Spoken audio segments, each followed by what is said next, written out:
ตามรับฟังสถานีวิทยุกระจายเสียงพระพุทธศาสนาแห่งชาติและสังคมคลื่นเพื่อการศึกษาพระพุทธศาสนาและวัฒนธรรมระบบ FM 104.5 เมกะเฮิรตซ์ รายการต่อไปเป็นรายการคดีโลกคดีธรรม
วันนี้ตรงกับวันจันทร์ที่17ตุลาคมพระพุทธศักราช2565รายการคดีโลกคดีธรรมมาพบกับท่านผู้ฟังเป็นปกติทุกวันจันทร์ถึงวันศุกร์และวันเสาร์อาทิตย์ทางสถานีวิทยุแห่งนี้ท่านผู้ฟังสามารถดาวน์โหลดแอปพลิเคชันวิทยุพุทธศาสนาทั่วไทยเพื่อติดตามรับฟังรายการนี้ได้ทุกวันสำหรับสาธุชนที่สนใจจะติดตามรับฟังรายการคดีโลกคดีธรรมย้อนหลังท่านสามารถเข้าไปในเพจคดีโลกคดีธรรมทางเฟซบุ๊ก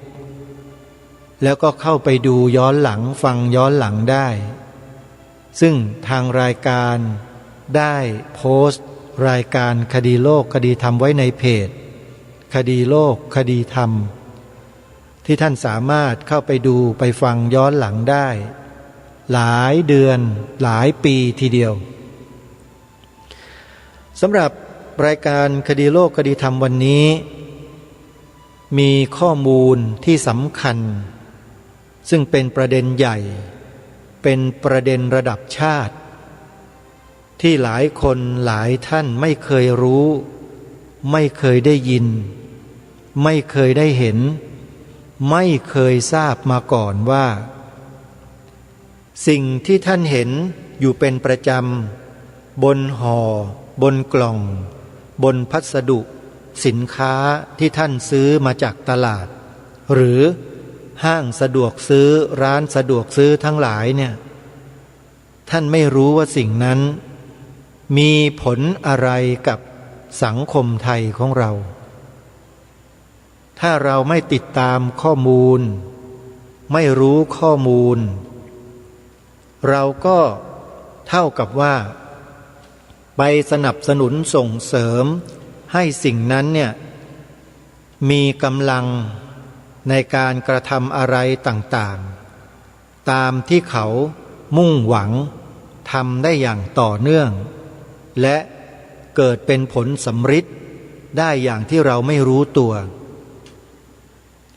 สิ่งที่กล่าวนี้ได้มีประชาชนคนไทยกลุ่มหนึ่งได้ไปยื่นหนังสือร้องเรียนต่อทางการเพื่อให้ตรวจสอบสิ่งนี้ว่าถูกต้องหรือไม่เพราะว่าใช้สิ่งนี้มาเรียกเก็บเงินจากผู้ประกอบการสินค้าต่างๆทั่วประเทศปีหนึ่งเขาบอกว่ามีรายได้จากการเก็บเงินค่าติดตราสัญลักษณ์นี้เนี่ยปีละไม่ต่ำกว่า100,000,000,000 บาท ข้อเท็จจริงเป็นอย่างไรนั้นก็ขึ้นอยู่กับข้อมูลและหลักฐานที่ผู้ประกอบการก็ดีหรือประชาชนผู้มีส่วนได้ส่วนเสียกับสิ่งนี้ก็ดีจะเป็นผู้นำมาเผยแพร่และนำมาแจ้งบอกกับทางการซึ่งในขณะนี้ที่ผ่านมาก็มีเหตุการณ์การเรียกร้องเกิดขึ้นซึ่งเป็นสิ่งที่เราควรจะได้รับรู้รับทราบด้วยกันทำไมรายการจึงจับเรื่องนี้ขึ้นมาเพื่อนำมาเผยแพร่ก็เพราะเรื่องนี้ผู้รู้บอกว่า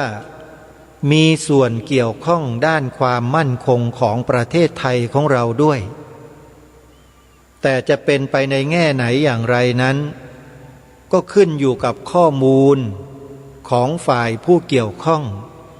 จะได้นำมาเผยแพร่ในโอกาสต่อไป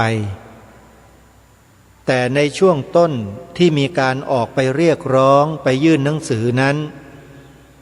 ยังไม่ได้เปิดเผยข้อมูลเหล่านี้อย่างกระจ่างแจ้งเป็นเพียงยื่นข้อมูลให้กับทางการตรวจสอบในเบื้องต้นก่อนและถ้าทางการรับเรื่องไปตรวจสอบผลออกมาอย่างไรแล้วนั่นแหละทางรายการคดีโลกคดีธรรมจึงนำมาเผยแพร่ได้แต่เพื่อให้พวกเราได้เกิดความรู้สึกร่วมกันว่าณเวลานี้มีพี่น้องคนไทยเราจำนวนหนึ่งได้ไปยื่นข้อเรียกร้องต่อทางการ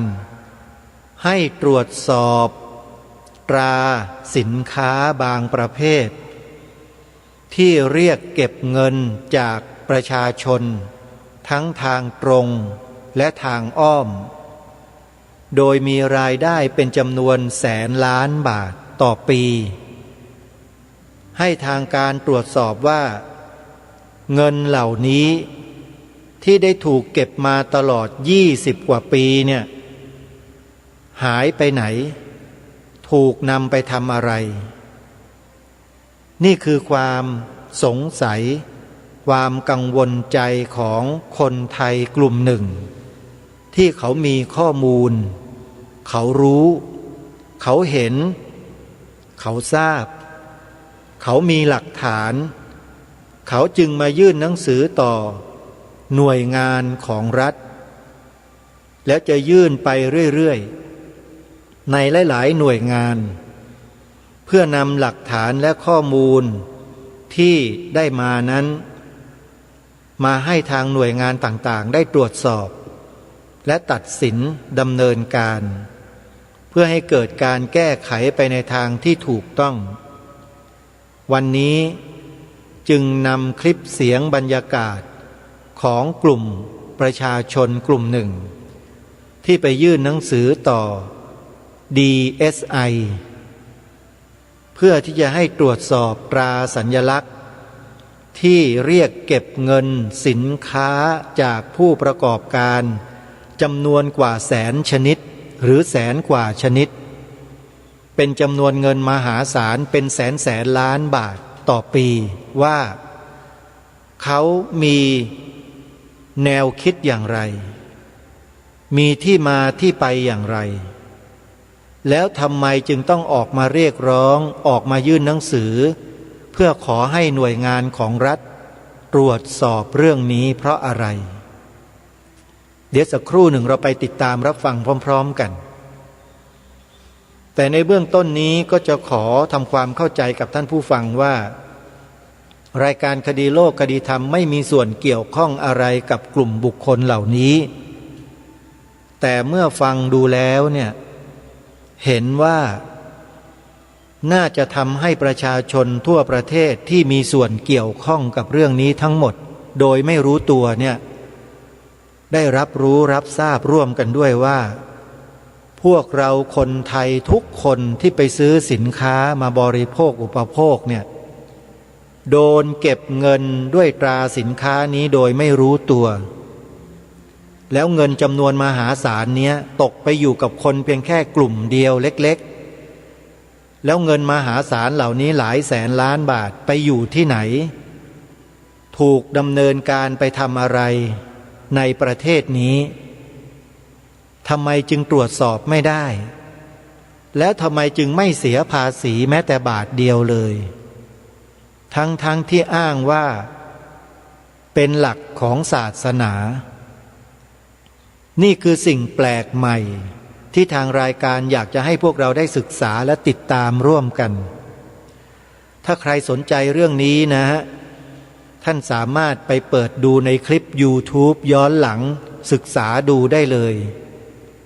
โดยพิมพ์คำว่ารวมพลัง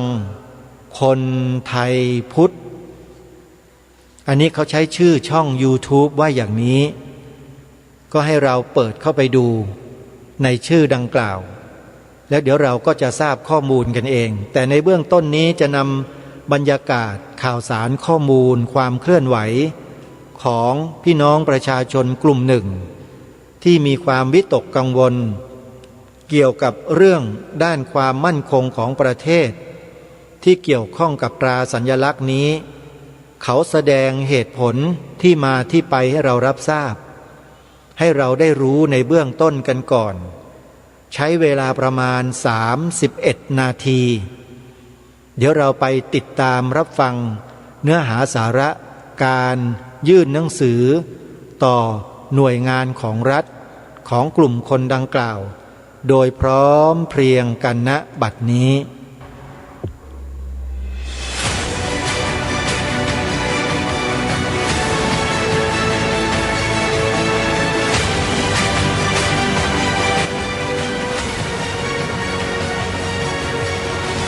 เราก็จะมาเรียกร้องความเป็นธรรมนะครับเรียกร้องความถูกต้องให้กับประชาชนคนไทยนะครับเช่นลัทธิมุสลิมหรือลัทธิอิสลามเนี่ยนะครับนำเอาตราฮาลาลนะครับมาหากินนะครับในภาคธุรกิจของประเทศชาติของประเทศไทยของเรานะครับโดยที่ชาวพุทธทุกๆคนหรือว่าต่างศาสนาทุกศาสนานะครับจะต้องเสียเงินเพิ่มให้กับตรานี้มา20 กว่าปีโดยที่ตรานี้ไม่มีประโยชน์ต่อทั้งผู้ประกอบการและผู้บริโภคเลยนะครับเป็นคำกล่าวอ้างต่างๆนะครับที่กล่าวว่าไอ้ตรานี้จะทำให้ส่งออกต่างประเทศได้ในประเทศมุสลิมด้วยกันนะฮะหรือว่าตรานี้นะครับมีความสะอาดให้ประชาชนนะฮะคนไทยนะครับได้บริโภคกันแต่ในความเป็นจริงแล้วนะครับความสะอาดหรือการที่เขาบอกว่าเพื่อเป็นการส่งออกนี่มันเป็นคำหลอกลวงพวกเรามานะครับ20 กว่าปีแล้วนะครับวันนี้พวกเราชาวไทยพวกเราชาวพุทธนะครับก็จึงมาถึงที่ DSI แห่งนี้นะครับเพื่อยื่นเอกสารเพื่อที่จะมานะครับเรียกร้องความเป็นธรรมให้ DSI นี้ได้ช่วยกันตรวจสอบถึงองค์กรเขาเรียกอะไรกรรมการกลางอิสลามนี่แห่งประเทศไทยนะครับทั้งในกรุงเทพและในต่างจังหวัดสาขาทั่วประเทศที่มีการเก็บเงินตราฮาลาลว่าเงินตราฮาลาลนี้เอาไปทำอะไรเงินตราฮาลาลนี้เก็บเอาไปแล้วนะครับได้ผ่านระบบนะครับการบัญชีได้เสียภาษีเข้าประเทศชาติได้บำรุงประเทศชาติหรือไม่รวมไปถึงการนำเอางบประมาณต่างๆนะครับออกมาสนับสนุนให้กับองค์กรนี้ซึ่งเป็นองค์กรเขาเรียกอะไรเป็นนิติบุคคลนะครับซึ่งจริงๆแล้วงบประมาณนะครับภาษีกรของประชาชนทั้งประเทศงบประมาณของประเทศชาติมันจำเป็นจะต้องนำมานะครับบริหารประเทศนำมาใช้จ่ายในการช่วยทำให้ประเทศชาติของเราได้พัฒนาขึ้นไปแต่อันนี้เอามาให้กับองค์กรเดียวนะครับในการทำกิจกรรมต่างๆในการส่วนตัวแล้วก็ไม่สามารถตรวจสอบได้นี่คือสิ่งที่พวกเรามาในวันนี้นะครับชมหลักฐานนะครับไม่ว่าจะเป็นคลิปต่างๆแล้วก็มีภาพนะครับซึ่งเราจะมอบให้นะครับทางตัวแทนนะครับของอธิบดีนะครับกรมสอบสวนคดีพิเศษ DSI เนี่ยนะครับเพื่อให้ทางเจ้าหน้าที่รัฐนะครับช่วยดำเนินการนะครับตรวจสอบนะครับเรื่องราวที่เกิดขึ้นนะครับซึ่งคลิปต่างๆเนี่ยมาจากเหตุการณ์จริงนะครับไม่ว่ามีจากการที่มีการอ้างว่าตาฮาลาลเนี่ยนะครับเมื่อผู้ประกอบการไทยเนี่ย ได้เสียค่าใช้จ่ายแล้วเนี่ยสามารถจะไปใช้ที่ประเทศโลกมุสลิมได้ตั้งแต่ปี 2541 นะครับแต่ปรากฏว่าสิ่งที่ได้หลอกลวงนะครับผู้ประกอบการไทยเนี่ยมันส่งผลกระทบไปถึงภาคประชาชน60 กว่าล้านคนทั่วประเทศเพราะว่าเมื่อผู้ประกอบการไทยนะครับเสียเงินติดค่าตาฮาลาลไปแล้วนอกจากเสียไปแล้วนะครับไม่สามารถส่งออกไปประเทศโลกมุสลิมได้จริงเลยนะครับไม่เป็นความจริงซึ่งเราได้มีหลักฐานนะครับจากทางผู้ประกอบการเองนะครับที่ไปอยู่นะครับส่งค้าขายนะครับกับทางประเทศโลกมุสลิมหลายประเทศนะครับแล้วก็หลักฐานต่างๆเหล่านี้นะครับเราก็จะไว้มอบให้กับ DSI นะครับในราคาเดียวกันเราก็ได้หลักฐานนะครับซึ่งเป็นหลักฐานจากรัฐมนตรีว่าการกระทรวงพาณิชย์เองนะครับคุณจุลินทร์ รัตนพิสิทธิ์นะครับซึ่งไปทางประเทศซาอุมาเมื่อเดือนที่แล้วนะครับได้มีการขอทางอย.ซาอุนะครับให้ส่งตัวแทนมาตรวจสอบโรงงานไก่ในไทยเพื่อที่ได้รับอนุญาตนะครับซึ่งตรงนี้ก็จะหมายถึงว่าการมีตาฮาลาลไทยเนี่ยไม่ได้สามารถนำไปใช้ส่งออกได้ทันทีอย่างที่เป็นการโฆษณาชวนเชื่อมาได้ตั้งแต่ 2541 นะครับนอกจากนั้นเองครับมันมีคลิปที่หลุดออกมานะครับจากรัฐมนตรีช่วยนะครับว่าการกระทรวงเกษตรนะครับซึ่งได้ประชุมร่วมกับกรรมการกายสลามเองนะครับแล้วหนึ่งในนั้นก็คือมีการพูดถึงว่าในความเป็นจริงแล้วเขาได้ไปคุยกับประเทศโลกมุสลิมนะครับแล้วปรากฏว่า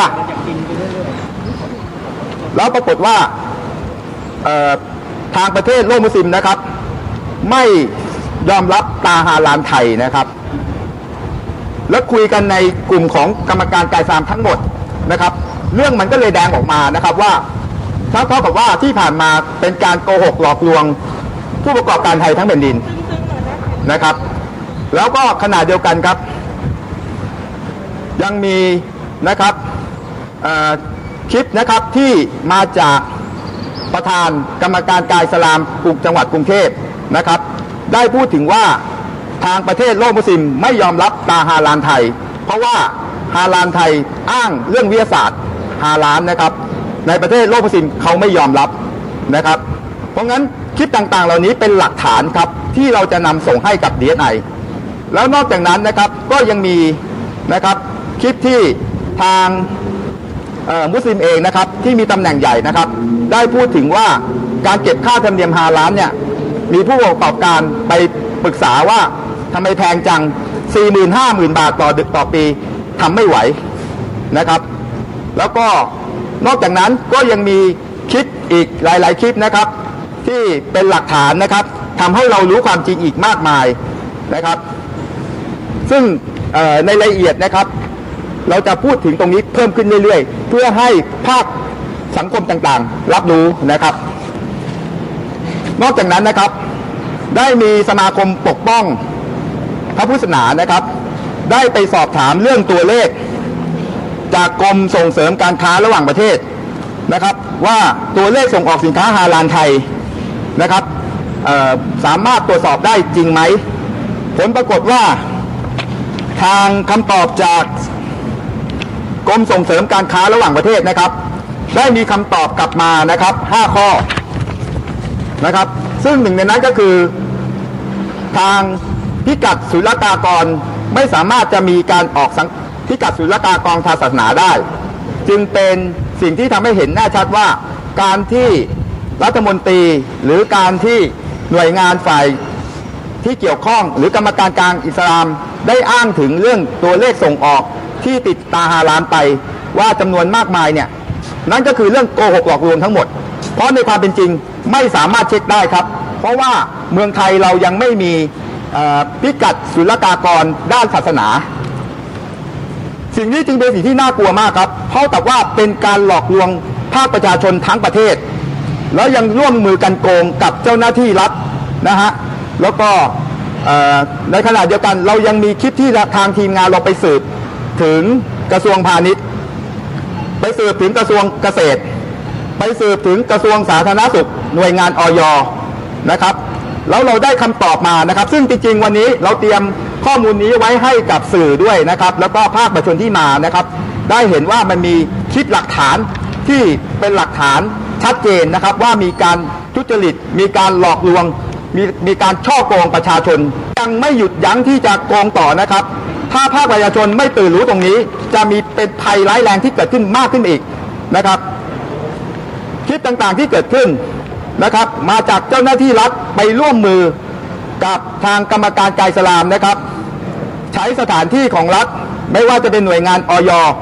ไปเชียร์ให้ผู้ประกอบการไทยนะครับทำ5 ล้านมีเอกสารสมัครทำ5 ล้านอยู่ในหน่วยงานของอย.นะครับนอกจากนั้นยังบอกว่าหน่วยงานของการในหน่วยงานของ5 ล้านเนี่ยเป็นของหน่วยงานของรัฐด้วยซ้ำไปนะครับคลิปหลักฐานต่างๆนี้เราได้เก็บบันทึกไว้ในขณะเดียวกันในส่วนของกระทรวงพาณิชย์มีเจ้าหน้าที่รัฐได้พูดถึงว่าได้พูดความจริงออกมาหลุดออกมาเป็นคลิปออกมาว่ากระทรวงพาณิชย์ทางเจ้าหน้าที่รัฐทราบไหมว่ากรรมการกายอิสลามเป็นผู้เก็บเงินค่าธรรมเนียมต่างๆเงินไม่เข้ารัฐบาลผลปรากฏว่าเจ้าหน้าที่รับทราบครับแล้วเจ้าหน้าที่รัฐทราบไหมครับว่าการที่ให้ผู้ประกอบการไทยติดตาฮาลาลแล้วไม่สามารถใช้ได้จริงดังต่างประเทศอย่างที่อ้างหรืออย่างโฆษณาไว้ปรากฏว่าเจ้าหน้าที่รัฐก็รับทราบครับตรงนี้เป็นหลักฐานที่เราได้บันทึกไว้แล้วเราจะให้หน่วยงานของ DSI ครับซึ่งเป็นกรมสอบสวนคดีพิเศษเนี่ยครับมาช่วยคนไทยทั้งแผ่นดินในการตรวจสอบเรื่องนี้โดยด่วนนะครับแต่ขณะเดียวกันครับเจ้าหน้าที่รัฐของกระทรวงพาณิชย์กลับยังบอกว่าแต่ทางกระทรวงพาณิชย์จะพยายามไปติดต่อประเทศอื่นๆเพื่อให้ยอมรับฮาลาลไทยมันจึงเป็นเรื่องที่แปลกมากครับว่าทำไมจะต้องให้เจ้าหน้าที่รัฐซึ่งกินเงินเดือนกินภาษีจากคนไทยทั้งแผ่นดินจากคนทุกศาสนานะครับแต่กลับต้องไปทำงานไปหาลูกค้านะครับทั้งในประเทศและต่างประเทศด้วยนะครับล่าสุดไปถึงซาอุเลยนะครับเพื่อไปหาลูกค้าให้กับกรรมการกายอิสลามเพื่อที่จะได้ขายปลาฮาลาลให้การกระทำแบบนี้มันเข้าข่ายทุจริตเชิงนโยบายนะครับท่านผู้ชมครับแล้วนอกจากนั้นนะครับเงินต่างๆที่เก็บมาจำนวนมหาศาลไม่ได้เสียภาษีให้กับรัฐบาลไทยสักบาทหนึ่งและสิ่งที่น่าวิตกกังวลมากคือกรมสรรพากรนะครับไม่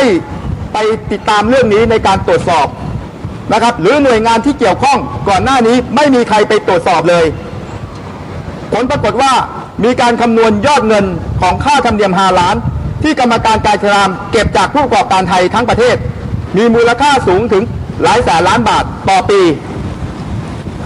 แต่ในขณะเดียวกันครับเมื่อมีการสอบถามเมื่อสังคมรับรู้มันเกิดการหลุดออกมาจากหน่วยงานของกรรมการกายอิสลามเองไม่ว่าจะเป็นนายไพศาลพรหมยงค์ซึ่งเป็นกรรมการอิสลามระดับประเทศและขณะเดียวกันก็เป็นประธานกรรมการอิสลามระดับจังหวัดของจังหวัดสมุทรปราการว่ามีการเก็บค่าธรรมเนียม5 ล้านเพียงแค่2 รายการ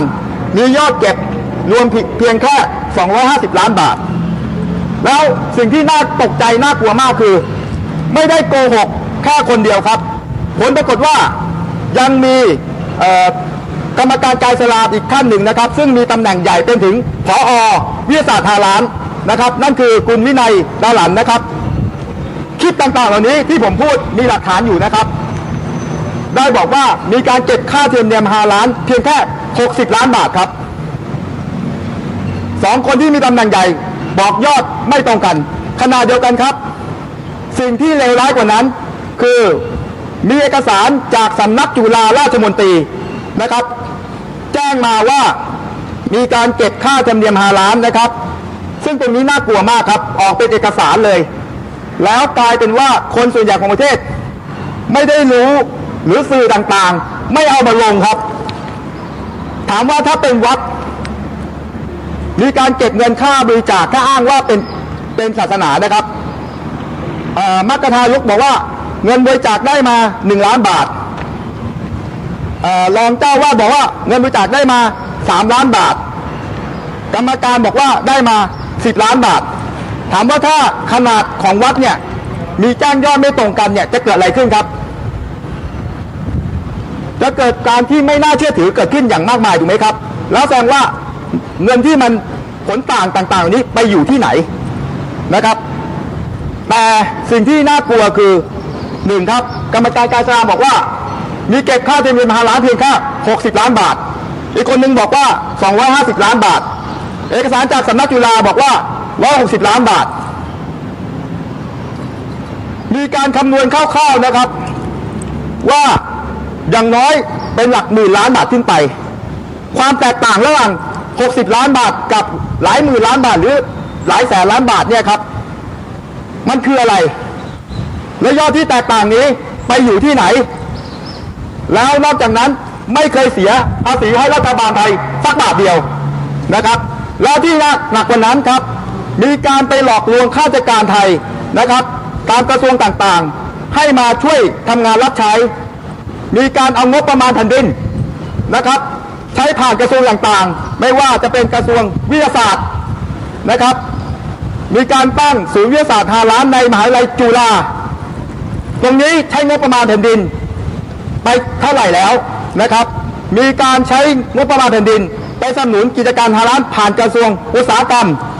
มีการใช้งบประมาณแผ่นดินไปสนับสนุนกิจการ5 ล้านผ่านกระทรวงพาณิชย์มีการใช้งบประมาณแผ่นดินผ่านกระทรวงเกษตรและนอกจากนั้นครับเรายังได้คิดหลักฐานที่เจ้าหน้าที่รัฐหลุดพูดออกมาว่ามีการเอางบประมาณแผ่นดินมาสนับสนุนให้กับกิจการ5 ล้านผ่านกระทรวงพาณิชย์ผ่านกระทรวงเกษตรโดยเอามาจ่ายค่าธรรมเนียม5 ล้านเอามาจ่ายแทนค่าธรรมเนียม5 ล้านนะครับให้กับผู้ประกอบการไทยครับแล้วถ้าผู้ประกอบการไทยก็กับปีแรกทำฟรีเพราะงบประมาณแผ่นดินมาทำให้ครับคลิปหลักฐานนี้มีหมดแล้วก็หลุดออกมาอีกว่าแต่ถ้าในปีต่อไปนะครับไม่มีตังจ่ายไม่ต่ออายุก็ยกเลิกไปแต่ผลเสียหายคืออะไรครับพวกเราครับผลเสียหายคืออะไรครับภาษีประชาชนนะเป็นการเอาภาษีของประชาชนนะครับไปใช้แล้วถูกไหมครับผ่านงบประมาณแผ่นดินของไทยแล้วเงินภาษีของประชาชนทั้งแผ่นดินเป็นเงินของมุสลิมเหรอเป็นเงินของใครครับเป็นเงินของใครครับเป็นเงินของเราไหมครับเป็นเงินของเราไหมครับพวกเราต้องการให้เอางบประมาณแผ่นดินซึ่งเป็นเงินภาษีของเราไปจ่ายเป็นงบประมาณแผ่นดินให้อิสลามไหมครับอย่างนี้ทำถูกต้องไหมครับครับผิดกฎหมายนะครับและได้มีเอกสารนะครับ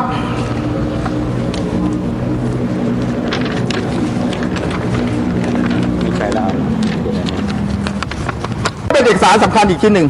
นะครับท่านผู้ชมครับฟ้าเปิดครับเอกสารนี้เราได้มาไม่กี่วันนี้เองครับดีใจไหมครับดีใจส่งเสียงดังๆครับดีใจไหมครับถึงเวลาที่เราไม่ต้องเป็นทาสของอิสลามแล้วใช่ไหมครับเราไม่ต้องถูกเอาเปรียบอีกต่อไปแล้วใช่ไหมครับครับผมมีเอกสารจากสำนักงานสภาความมั่นคงแห่งชาติเมื่อวันที่20 กันยายน 2559เรื่องผลการตรวจสอบการเงินของกองทุนเพื่อพัฒนามาตรฐาน5 ล้านเรียนประธานชมรมผู้สื่อมวลชนส่งเสริมพระพุทธศาสนาอ้างถึงชมรมสื่อมวลชนส่งเสริมพระพุทธศาสนาที่ 005/2559 ลงมาที่ 28 มิถุนายน 2559 ตามที่ชมรมสื่อมวลชนส่งเสริมพระพุทธศาสนาขอให้สำนักงานสภาความมั่นคงแห่งชาติตรวจสอบพฤติกรรมบุคคลและการดำเนินการของคณะกรรมการการอิสลามแห่งประเทศไทยที่อาจมีพฤติกรรมแสวงหาผลประโยชน์จากการเรียกเก็บค่าธรรมเนียมจากเครื่องหมายสัญลักษณ์5 ล้านนั้น สำนักงานสภาความมั่นคงแห่งชาติได้ประสานหน่วยงานที่เกี่ยวข้องตรวจสอบเรื่องร้องเรียนดังกล่าวแล้วปรากฏว่าการรับรองผลิตภัณฑ์5 ล้านและการขอหนังสือสำคัญขอใช้เครื่องหมายรับรอง5 ล้านมีสำนักงานคณะกรรมการอิสลามแห่งประเทศไทยเป็นเจ้าของลิขสิทธิ์ที่มีอำนาจพิจารณาโดยตรงซึ่งควรที่ผู้ที่ได้รับความเดือดร้อนเสียหายจะได้ใช้ช่องทางตามกฎหมายที่มีทั้งทางปกครองและทางแพ่งรวมถึงแจ้งให้หน่วยงานที่มีหน้าที่รับผิดชอบโดยตรงรับไปพิจารณาตามอำนาจหน้าที่จึงเรียนมาเพื่อโปรดทราบขอแสดงความนับถือนายประกรณ์ศรีจันทร์งามรองเลขาธิการปฏิบัติราชการแทนเลขาธิการสภาความมั่นคงแห่งชาติสำนักประเมินภัยคุกคามนี่เป็นเอกสารจากสภาความมั่นคงแห่งชาติครับเอกสารฉบับนี้หมายถึงว่าผู้ที่รับความเดือดร้อนเสียหายคือพวกเราไหมครับพวกเราถูกโกงไหมครับเราอยากจะให้สินค้ามี5 ล้านหรือไม่มี5 ล้านอยู่ในเซเว่นครับไม่มีแต่ทุกวันนี้เป็นไงครับจะซื้อไมโลมีไมโลไม่มี5 ล้านให้เราเลือกไหมครับไม่รู้มีช็อกโกแลตที่ไม่มีตาล้านให้เราเลือกไหมครับไม่มีแล้วทำไมพวกเราจะต้องมาเสียเงินเพิ่มในการซื้อสินค้าที่มี5 ล้านทำไมต้องยัดเยียดตาล้านให้พวกเราครับพวกเราเป็นทาสของอิสลามไปแล้วเหรอครับไม่ใช่พวกเราเป็นคนส่วนใหญ่ของประเทศถูกไหมครับ60 กว่าล้านคนทำไมจะต้องเอาตา5 ล้านมาให้เราแล้วติดอยู่ในสินค้าโดยที่เราไม่มีทางเลือกซื้อได้เลยอย่างนี้ทำถูกต้องไหมครับไม่ถูกเมื่อวันที่ 20 กันยายนที่ผ่านมานะครับทางทีมงานนะครับอปส.และเครือข่ายภาคประชาชนนะครับจากตัวแทนทั่วประเทศนะครับได้นะครับทำหนังสือยื่นถึงผู้บริหาร CP7 นะครับว่าให้ช่วยทำโซนสินค้าไม่มีตา5 ล้านมาให้คนส่วนใหญ่ของประเทศ60 กว่าล้านคนที่ไม่ใช่อิสลามครับสิ่งนี้เราขอเรียกร้องแบบนี้เราทำผิดกฎหมายไหมครับไม่ผิดเราเรียกร้องความเป็นธรรมใช่ไหมครับใช่เพราะประเทศไทยยังไม่ได้เป็นรัฐอิสลามคนไทยส่วนใหญ่ของประเทศยังไม่ได้เป็นทาสอิสลามถูกไหมครับเพราะฉะนั้นนะครับจึงควรจะมีโซนสินค้าที่ไม่มีตา5 ล้านมาให้คนส่วนใหญ่ของประเทศถูกต้องไหมครับ90%เลยครับ 95% ของประเทศ60 กว่าล้านคนต้องยอมเสียเงินเพิ่มเพื่อคน 4-5% เหรอครับอย่างนี้ถูกต้องไหมครับคน 5% มาครอบงำ 95% คน 5% มาครอบงำคน 95% ได้ไงที่เขาบอกนะครับเพราะฉะนั้นนะครับท่านผู้ชมเชื่อไหมครับการที่เรามาเรียกร้องสิ่งเหล่านี้เป็นสิ่งที่คนส่วนใหญ่ของประเทศควรที่ได้รับการตอบรับแต่กับสื่อมวลชนต่างๆกับไม่มีใครกล้ามาเสนอข่าวมันเกิดอะไรขึ้นกับประเทศไทยครับคนไทยส่วนใหญ่ของประเทศยังฝากความหวังกับใครได้มั้งครับคำถามนะครับเรายังฝากความหวังไว้กับใครได้มั้งครับDSI จะช่วยเราได้ไหมครับเราขอความเมตตาจาก DSI ครับ DSI ช่วยเราได้ไหมครับได้ไหมครับ DSI ช่วยตรวจสอบการกระทำของกรรมการอิสลามให้เราได้ไหมครับสมควรที่ DSI จะช่วยคนส่วนใหญ่ของประเทศไหมครับ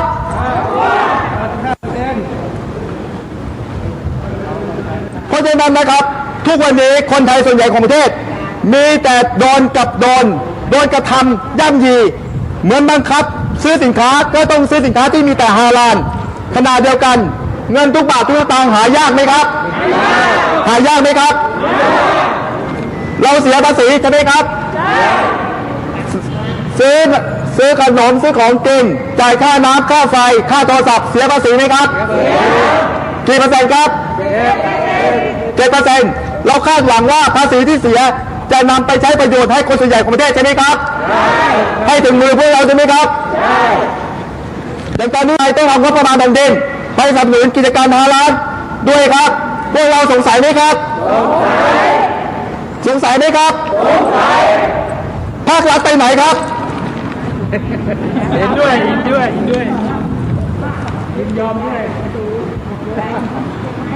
ดีใจครับพวกเรานะครับมาเป็นตัวแทนนะครับบางคนน้ำท่วมมา4 วันวันนี้เป็นตายยังไงต้องมาฝ่าฟันมาให้ถึงให้ได้เพราะฉะนั้นนะครับขอนะครับผู้บริหารอธิบดีกรมการปกครองกรมสอบสวนคดีพิเศษDSIนะครับส่งตัวแทนแล้วรับทราบรับปัญหาความเดือดร้อนของคนส่วนใหญ่ของประเทศนะครับช่วยเราหน่อยนะครับครับผมเราหวังให้DSIช่วยเราDSIช่วยด้วยDSIช่วยด้วยองค์กรตรวจสอบช่วยเราด้วย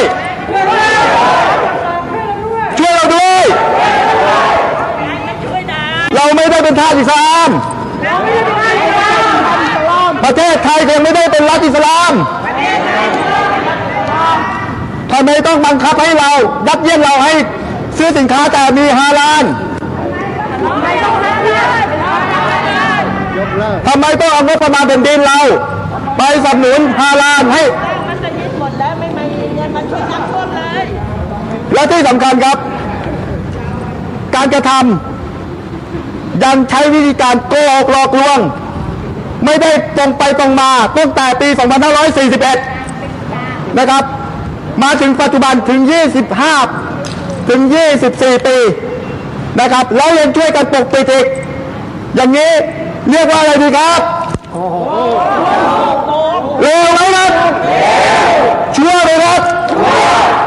ทำผิดกฎหมายด้วยทำผิดกฎหมายด้วยครับประชาชนไหมครับเราจะยอมไหมครับเราจะยอมไหมครับควรจะทำไงครับ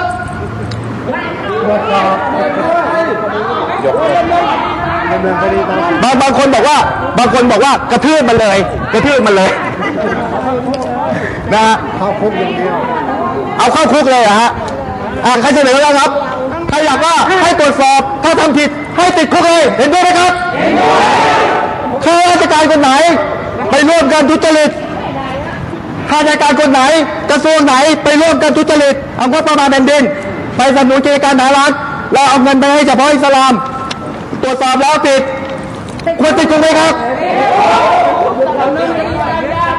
ยึดทรัพย์ด้วยนะครับเอาเงินคืนแผ่นดินด้วยไหมครับเห็นด้วยไหมครับนะครับเป็นภาคประชาชนเป็นชาวบ้านธรรมดานะใกล้ๆใหม่เลยดังๆขอให้ DSI ช่วยพิจารณาเรื่องนี้ด่วนและเร็วที่สุดเพราะว่ามันเรื้อรังมา24 ปีแล้วพวกเราเวลานี้ลำบากกันทั่วทุกหย่อมย่าเพราะว่าเงินทองหายากข้าวยากหมากแพงแล้วยังจะมาเสียเงินให้ฮาลาลเนี่ยโดยที่ไม่รู้ตัวเลยทุกคนคิดว่าเป็นของที่วิเศษวิโสที่ไหนได้พอมารู้เบื้องหลังนี้โอ้โหมัน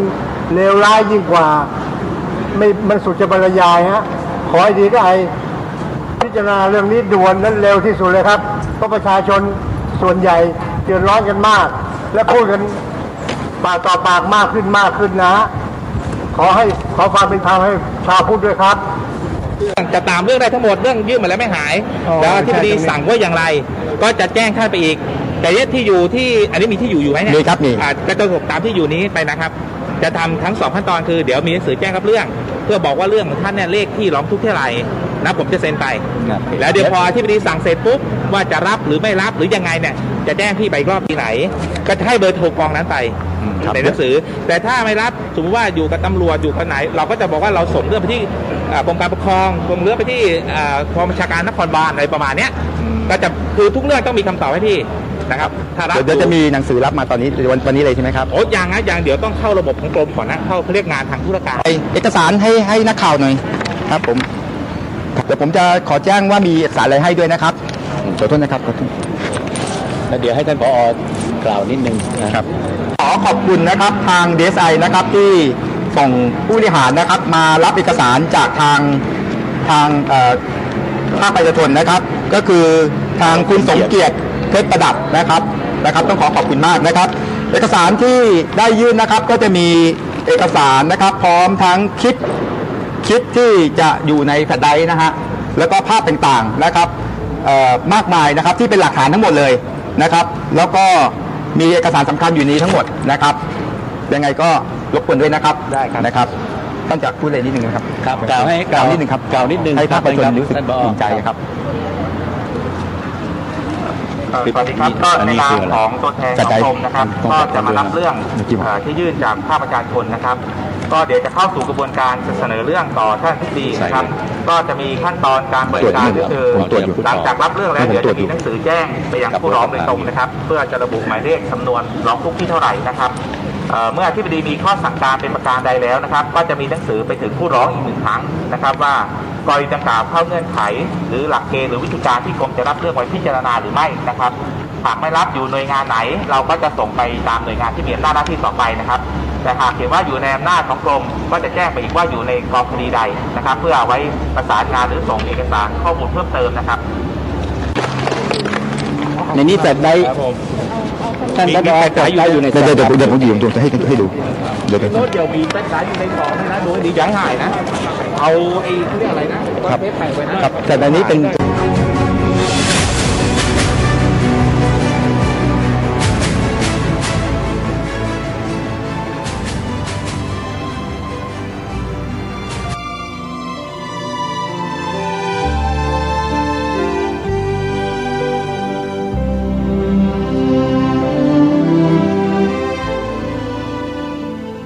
ท่านสาธุชนผู้ฟังทุกท่านเสียงที่ท่านได้ฟังจบลงไปนั้นเป็นเหตุการณ์ของการยื่นหนังสือเพื่อขอให้ทางหน่วยงานของรัฐโดยเฉพาะ DSI ตรวจสอบถึงกิจการของตราสัญลักษณ์ฮาลาลที่มีอยู่ในประเทศไทยของเราว่าเขาได้ดำเนินการอย่างถูกต้องตามกฎหมายหรือไม่และโดยเฉพาะจำนวนเงินที่เก็บจากผู้ประกอบการมาเป็นจำนวนมหาศาลเนี่ยเงินเหล่านี้ได้ถูกใช้จ่ายไปในทิศทางใดหรือว่ามีที่มาที่ไปอย่างไรเพื่อที่จะให้เกิดความยุติธรรมสูงสุดสำหรับประชาชนทั้งประเทศที่ต้องมีส่วนเสียรายได้ให้กับกลุ่มบุคคลกลุ่มหนึ่งที่ทางผู้ยื่นหนังสือกล่าวอ้างเรื่องนี้ทางผู้บริหาร DSI ก็ได้ออกมารับเรื่องแล้วก็ได้กล่าวในตอนท้ายเพื่อให้ทุกฝ่ายนั้นได้รับทราบแล้วก็เกิดความสบายใจว่าได้รับเรื่องนี้ขึ้นไปแล้วก็จะรับไปพิจารณาตามขั้นตอนและถ้าหากว่าได้ผลอย่างไรก็จะแจ้งไปตามที่อยู่ที่ทางผู้ยื่นเรื่องนั้นได้ยื่นให้กับ DSI เรื่องนี้ก็จะขอสรุปสั้นๆให้กับท่านผู้ฟังได้รับทราบในที่นี้ว่าตราสัญลักษณ์ฮาลาลที่มีอยู่ตามสินค้าต่างๆที่ติดอยู่ในสินค้าต่างๆหลายหมื่นหรือเป็นแสนชนิดเนี่ยสินค้าเหล่านั้นใครก็ตามที่เป็นเจ้าของเป็นบริษัทจะต้องเสียเงินให้กับตราสัญลักษณ์นี้ด้วย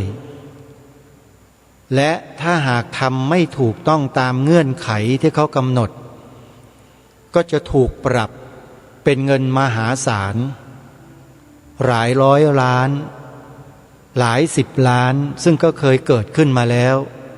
กับบริษัทหนึ่งที่อาตมาภาพมีส่วนในการนำมาเปิดเผยในรายการทางสถานีโทรทัศน์ในฐานะที่เป็นพิธีกรในที่นี้ก็คือบริษัทสาครพัฒนาจำกัดจังหวัดสมุทรสาครซึ่งเป็นบริษัทผลิตซอสน้ำปลาอะไรต่างๆเหล่านี้ก็ติดตราสัญลักษณ์นี้เหมือนกันพอหมดสัญญาปีต่อปีบริษัทนี้ไม่ได้ต่อสัญญาแต่สินค้าที่ยังจำหน่ายอยู่ในท้องตลาดยังมีตรานี้ติดอยู่ก็ถูกคนกลุ่มนี้กล่าวอ้างว่ากระทำผิดกฎหมายติดตราสัญลักษณ์ปลอมปรับเงินหลายสิบล้านบาทเรื่องราวก็เป็นคดีความขึ้นโรงขึ้นศาล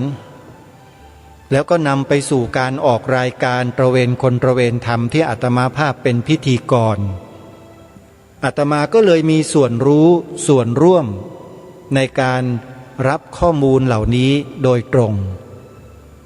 พอมาวันนี้เห็นประชาชนกลุ่มหนึ่งออกไปเคลื่อนไหวเรื่องนี้ก็เลยนำมาเปิดให้แก่พวกเราได้ติดตามรับฟังกันเพื่อเป็นข้อมูลในเบื้องต้นว่าไม่ใช่แต่เฉพาะบริษัทสาครพัฒนาเท่านั้นที่ได้รับการเดือดร้อนจากการเรียกเก็บและเกิดจากการฟ้องร้องเรียกค่าเสียหายซึ่งบริษัทสาครพัฒนานั้นเขาไม่ยอมเขาก็ฟ้องศาลกลับแล้วก็ดำเนินคดีกันซึ่งเรื่องนี้หม่อมหลวงกานตพงศ์วรวุฒิหรือว่าหม่อมช้างเป็นผู้ดูแลคดีดังกล่าวของบริษัทสาครพัฒนาพร้อมทีมทนายความเพื่อต่อสู้กันในชั้นศาลซึ่งทราบว่าตอนนี้อยู่ในชั้นศาลฎีกา